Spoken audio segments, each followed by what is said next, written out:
Goeiedag, baie welkom by Woordspeel.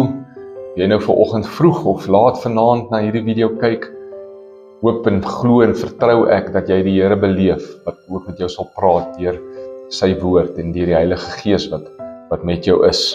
Ek lees vir jou Johannes 10 vers 4 tot 5 wat sê: Wanneer hy al sy eie skape na buite gelei het, loop hy voor hulle uit. En die skape hou aan om hom te volg, omdat hulle sy stem ken. 'n Vreemdeling sal hulle glad nie volg nie, maar van hom af wegvlug, omdat hulle nie die vreemdeling se stem herken nie. Die tema is, ken die herder se stem. Jesus vertel 'n gelykenis waar hy homself met 'n skaapwagter vergelyk.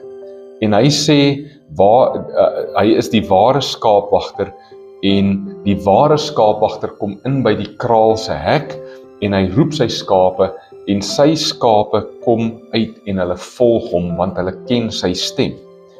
Nou, dit is natuurlik hoe dit werklik werk met skape vandag nog.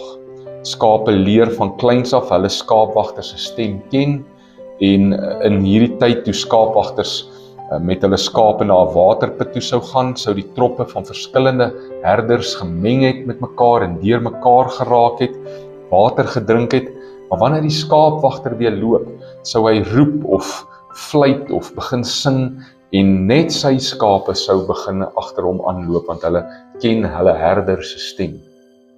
Waarom is dit dat mense vandag so maklik agter valse stemme aanloop?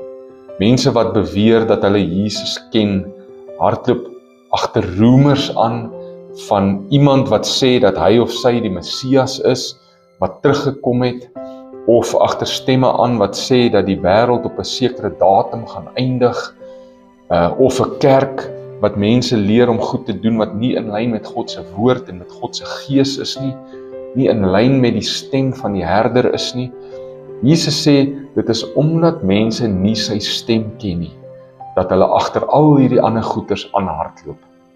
Die wat sy stem ken, sal nie agter tradisies en valse profesieë of slim praatjies en allerlei ander goeters aanhardloop nie, want hulle ken die herder se stem.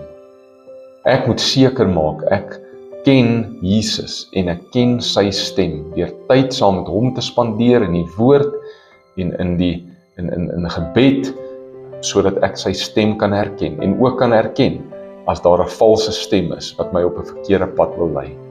Kom ons bid. Here Jesus, ek wil u stem ken. Ek wil tyd saam met u en in die woord spandeer, sodat ek u stem kan leer ken, beter en beter, sodat selfs as die anti-kris kom, selfs al kom valse leraars, en hulle doen baie wondertekens en baie slim praatjies, dat ek nie agter hierdie valse herders sal aanloop nie, want ek ken u stem. Amen. Mag jy vandag die Here se stem hoor, mag jy hom volg, en nie na ander stemme luister nie. Die Here seën jou.